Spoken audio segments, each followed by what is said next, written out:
Ángela Rodríguez Pan ha escrito un artículo para el diario que la verdad no tiene desperdicio. Venga por delante que muchas veces veo comentarios, tweets de Ángela Rodríguez Pan y directamente paso de comentarlos porque son boberías de tal calibre que es que no hace falta ni rebatirlo. Pero en este caso me ha llamado especialmente la atención el grado de victimismo que maneja, por no mencionar la demagogia y que probablemente parte de lo que dice se lo está inventando. Recordemos que Ángela Rodríguez Pan es famosa por haber deseado que la madre de Abascal le hubiese abortado, por burlarse de que con su ley del solo sí es sí estuviesen rebajándole la condena a agresores sexuales o incluso poniéndolos en libertad, por haber atacado el honor de Rafael Marcos, por haber comparado tener sobrepeso con ser negro, o por haber mandado a los jueces y a los doctores a formarse. No es precisamente una blanca paloma. Unos churros y se te pasa, nadie te tocaría ni con un palo, yo soy gorda y lo tuyo es violencia política. Solo con el titular ya podemos entender de qué va a ir esto. Pero atención a lo que viene ahora. Se han metido con mi forma de vestir, con mi voz, con mis capacidades intelectuales, me han tocado sin que yo quisiera, me han increpado mientras paseaba, me han escupido a la cara, me han mandado mensajes subidos de tono y mensajes amenazantes y sin embargo, nada me ha dolido tanto como el desprecio absolutamente normalizado a mi físico.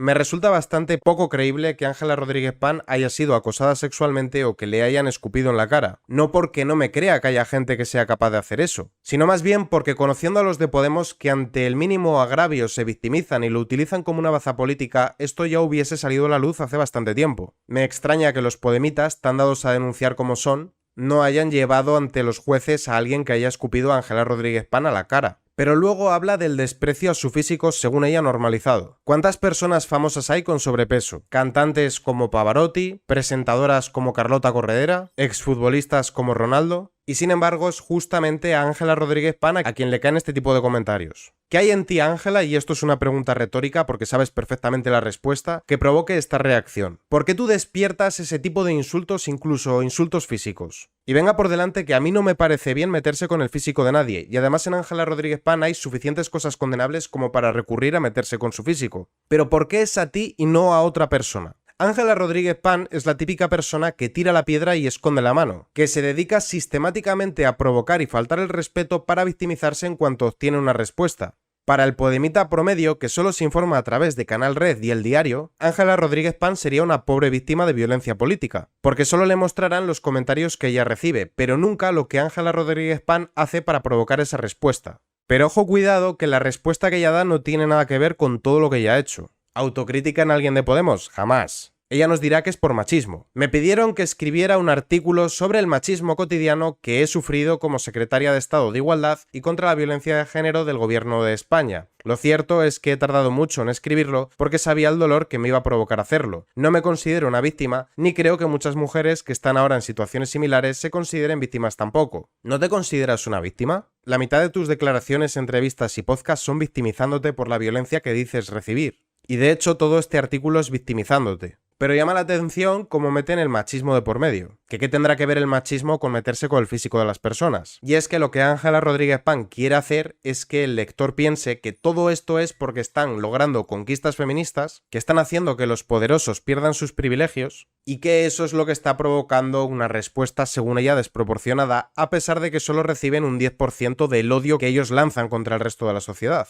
No sé tampoco cuánta de esta fuerza tiene que ver con que sabemos bien que cualquier muestra de debilidad se usa para golpearnos más, pero lo cierto es que estamos fuertes, y a la vez lo cierto es que duele muchísimo y probablemente lo que más duele es el silencio. Por ello, y tras mucho pensarlo, este artículo no es otra reflexión teórica, sino más bien un bestiario de reflexiones sobre las violencias que las mujeres que ocupamos posiciones, como la que yo ocupo, normalizamos en nuestro día a día, y es un artículo que escribo como secretaria, pero sobre todo como PAM, porque hace poco fue el Día de la Salud Mental, no quiero ni puedo permitirme a mí misma tratar este asunto como un debate más. ¿Y a ti te preocupa el estado de salud mental del hermano de Ayuso o de la madre de Abascal que no son figuras públicas? Porque te recuerdo que desde Canal Red han acosado al hermano de Ayuso y que tú has deseado que la madre de Abascal le hubiese abortado. La madre de Abascal que recibió ataques de los batasunos y que llegaron incluso a pintarle gora ETA a los caballos de la familia Abascal. Empiezo por el principio. Ya ni yo misma me llamo otra cosa que no sea Pam, y Pam se ha convertido en una onomatopeya, en una clave entre los miembros de la machosfera que les autoriza a tratarme como a un trozo de pan, una cosa que no llega a ser humana, que puede ser despreciada en cualquier forma y frecuencia, y que por muy graves que estos desprecios sean, solo formarán parte del ruido que nosotras mismas hemos creado y que justifica toda violencia que podamos recibir. Aquí medio das a entender el por qué esto está pasando. Yo te voy a recordar dos cosas que suele decir una compañera de tertulias tuya, Irache Varela. La primera es: estamos en guerra. Es decir, habéis declarado una suerte de guerra contra los hombres. Hombres que a su vez tienen mujeres, hijas, hermanas, madres. Os habéis echado en contra al 90% como poco de la sociedad española. Ni siquiera las del PSOE os quieren, a pesar que desde el PSOE fue donde se inició este delirio identitario con la ley Biogen, que atenta contra la igualdad ante la ley y la Declaración Universal de los Derechos Humanos. Una ley que va en contra de la presunción de inocencia. Y mira que los del PSOE tienen estómago hasta para pactar con Bildu. Pero otra cosa que suele decir Irache Varela y que desde el Ministerio de Igualdad habéis tomado como un manual de instrucciones es que el feminismo debe escocer, porque si no escuece no es irreverente, no es revolucionario. Desde el Ministerio de Igualdad habéis optado por una estrategia confrontativa, habéis optado por ser beligerantes y precisamente estos ataques que habéis lanzado contra buena parte de la sociedad han provocado una respuesta. Una respuesta que en algunos casos se puede materializar en insultos contra tu físico. E independientemente de si eso es condenable, lo que es evidente es que no es ni una décima parte de todo lo que tú has ocasionado. Entre otras cosas, cuando acusaste a Rafael Marcos de ser un pederasta y un maltratador. O cuando te reías de que estabais escarcelando agresores sexuales. Algo que es una falta de respeto para las mujeres que sí que han sufrido violencia sexual. Por no mencionar cuando dijiste que los hombres no necesitan una ley trans para violar a las mujeres porque los hombres españoles violan y mucho. ¿Qué esperas recibir en respuesta ante tamañas acusaciones? Algo habremos hecho, grita esa esfera. Y sí, claro, hablo en plural porque nada de lo que a mí se me diga es comparable con lo que le han hecho a Irene Montero y a otras mujeres antes. Y sí, también porque ni siquiera lo que le hacen a ella y tantas otras mujeres en el mundo que defienden los derechos de todas es por lo que somos, sino por lo que hacemos. Correcto, por lo que hacéis, no por conseguir derechos. Si es que a lo que habéis hecho desde el Ministerio de Igualdad se le puede llamar derechos. Por confrontar y atacar. Y tú no puedes pretender ir insultando a todo el mundo y no obtener una respuesta, por mínima que ésta sea. Tú y solo tú eres la única responsable de haber cabreado a buena parte del personal. No con conquistas, con insultos previos. No puede ser que después de haber vertido odio contra toda la población vengas a victimizarte de esta manera. Pero hablas de tu jefa Irene Montero. Y haces bien, ya que gracias a ella ganas 123.000 euros anuales. Irene Montero, además de haber atacado a Rafael Marcos como también tú has hecho, doxeó y expuso con nombres y apellidos a una propietaria por haberle subido el alquiler a sus inquilinos que eran inquiocupas y estaban ocupándole su propiedad. Pero es que además apoyó a los piqueteros de la CNT que provocaron el cierre de la Suiza. Redactó la ley del solo sí es sí, y por si eso fuera poco dijo que los niños, las niñas y les niñes tienen derecho a mantener relaciones basadas en el consentimiento. Probablemente Irene Montero sea la política más odiada de España, pero es que ese puesto se lo ha ganado a pulso.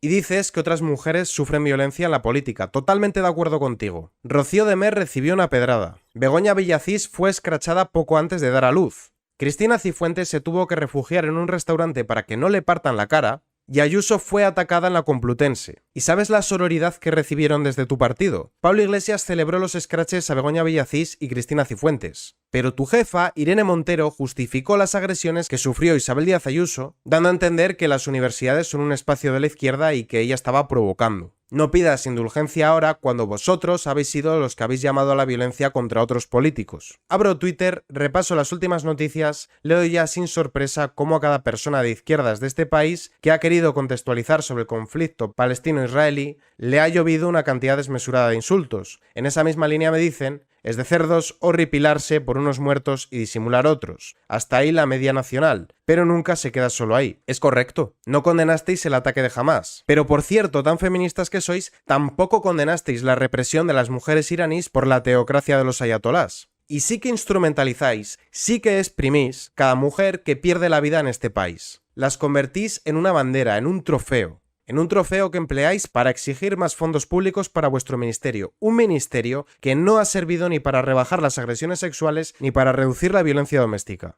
Pero sí que ha servido para que os llenéis los bolsillos. Queda claro que para vosotros hay muertos de primera y muertos de segunda. Cualquiera de las publicaciones que hago tiene siempre una respuesta más o menos estructurada al siguiente modo. Si fueran solo 10 comentarios, recibiría uno de apoyo, uno sobre alguna de las críticas habituales al Ministerio de Igualdad, exceso de gasto y personal, contador de sentencias de rebaja de penas por la mala aplicación de algunos tribunales de la ley de libertad sexual, y los otros 8 tendrían que ver con mi físico. Y es aquí donde vemos que son incapaces de hacer autocrítica. Las rebajas son por culpa de una ley que es una chapuza. Una ley que, por cierto, no solo sirve para poner a las mujeres en una situación más indefensa, es que además es una ley que criminaliza a los varones por el mero hecho de serlo. Si desde el Ministerio de Igualdad hubieseis salido reconociendo que os habéis equivocado y hubieseis intentado enmendar vuestro error, probablemente la sociedad hubiese sido más indulgente con vuestra chapuza de ley. Pero es que después de desechar los informes del Consejo General del Poder Judicial previos a la aplicación de la ley, en lugar de hacer autocrítica habéis llamado a los jueces machistas con toga, imputándoles no solo delitos de prevaricación, además difamándoles y acusándoles de ser unos misóginos, a pesar de que la mayoría de los jueces son mujeres. Los miles de comentarios semanales sobre mi físico me parecen un asunto relevante. Debajo de los cuestionamientos a mi salario y a mi posición sobre el asunto que corresponda recibo, vete a un gimnasio, menuda barbacoa, unos churros si se te pasa, haz una huelga de hambre, vete a parar las balas que tienes con qué, trabaja primero por el alto a la comida, a ti lo único que te duele es el estómago de hambre, nadie te tocaría ni con un palo, mi psicólogo, mi madre, mis amigas, mi novia, el resto del equipo con el que trabajo me dicen que no lo lea, y casi nunca lo hago, pero por desgracia traspasa lo que ahí sucede. Y es aquí donde Ángela Rodríguez Pan intenta apelar al hecho de que la sociedad siempre se pone del lado del indefenso. Cuando nosotros vemos a una persona siendo discriminada por motivo de su sexo, su raza, su condición o su orientación, generalmente empatizamos e intentamos aliviar el tormento que esa persona está sufriendo, condenando a los acosadores. Y eso está bien y eso es sano. Pero es que Ángela Rodríguez Pan no es una víctima. Vuelvo a repetir, no me parece bien que sea atacada por su físico cuando hace y dice cosas muchísimo más condenables, pero esta situación no surge de la nada, no aparece por generación espontánea. Es una respuesta a insultos previos, o actitudes del todo deplorables como reírse de que están escarcelando agresores. Y todos sabemos que si esto lo hubiese hecho otro político de otra formación hubiese sido destituido, o se le hubiese presionado hasta hacerle dimitir, cosa que con Ángela Rodríguez Pan no hemos visto. Ser una gorda es mucho más que tener sobrepeso. He pesado más y mucho menos de lo que peso ahora y siempre he sido una gorda. Gorda significa que no te cabe la ropa que venden en las tiendas donde todas se compran la ropa, pero significa también que eres otro tipo de mujer, una que no se esfuerza lo suficiente en serlo y que tu simple imagen es la viva muestra de que existe disciplinamiento para quien no dedique todos sus esfuerzos para entrar, esta vez sí lo hago, en el estrechito carril que nos dejan a las mujeres para ser quienes somos en libertad. Y aquí Ángela Rodríguez Pan daría a entender que un hombre con sobrepeso no sería discriminado, que un hombre con sobrepeso es aplaudido por la sociedad, porque nuevamente lo quiere llevar al terreno del machismo y la misoginia. Y aquí podríamos hablar de que una empresa no tiene por qué hacer ropa a pérdidas cuando es una minoría la que usa esas tallas, pero creo que es mucho más fácil que todo eso. Te intentan vender que el físico que puede tener Arnold Schwarzenegger o Sylvester Stallone es un físico normativo, que responde a unos cánones impuestos por el capitalismo y el patriarcado. Con la comida hipercalórica y los trabajos sedentarios que existen hoy en día, lo lógico es tener un cuerpo como el de Ángela Rodríguez Pan. Lo difícil es tener un cuerpo trabajado. Pero Ángela Rodríguez Pan intentaría vender la idea de que no es así, sino al revés. Que hay una mayoría que ha sido bendecida por alguna suerte de lotería genética con un físico escultural y que ella tiene otro tipo de físico porque esto sería una cuestión hereditaria como tu color de los ojos. Lo cierto es que la única responsable de tener el físico que tiene es la propia Ángela Rodríguez Pan. Es termodinámicamente imposible no adelgazar con un déficit calórico. Es ella la principal interesada en que se hable de su físico porque eso le permite hablar de disciplinamiento y presentarse a ella misma como una víctima que nunca ha roto un plato. A Ángela Rodríguez Pan le conviene mucho más que se hable sobre su físico que se hable de que le hace mucha gracia escarcelar agresores.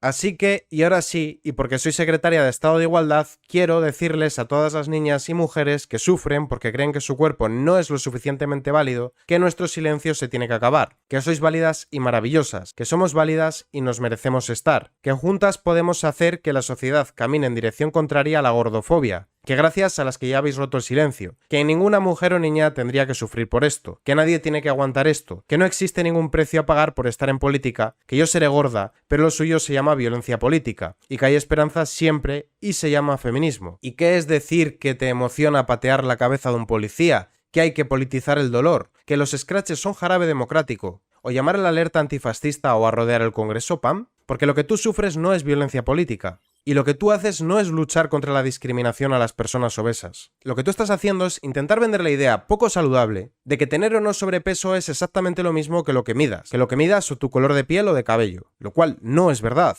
Tú lo que quieres hacer es promover hábitos de vida que son poco saludables, pero sobre todo la idea de que tú no te tienes que responsabilizar de absolutamente nada y que cuando vengan los problemas puedes responsabilizar a la sociedad. Ya no sería que no te estás cuidando, es que la sociedad es gordofóbica. Y de igual forma que es una auténtica insensatez promover la anorexia, es una absoluta insensatez promover trastornos alimenticios inversos, es decir, comer sin control con todos los problemas de salud que eso lleva aparejados, como puede ser la diabetes, trastornos cardiovasculares o articulares. Y no solo eso, la pérdida de calidad de vida que lleva aparejado el sobrepeso. Y como no podía ser de otra manera, aquí lo tenemos, puro victimismo, pura demagogia y cero autocrítica. Y el problema de que este tipo de mensajes calen en la sociedad es que esta acabe siendo hedonista e irresponsable. Y no olvidemos que estas personas que tienen poder de legislar son eternos adolescentes que no pueden siquiera tomar las riendas de sus vidas, pero que al mismo tiempo llevan las riendas de nuestro país.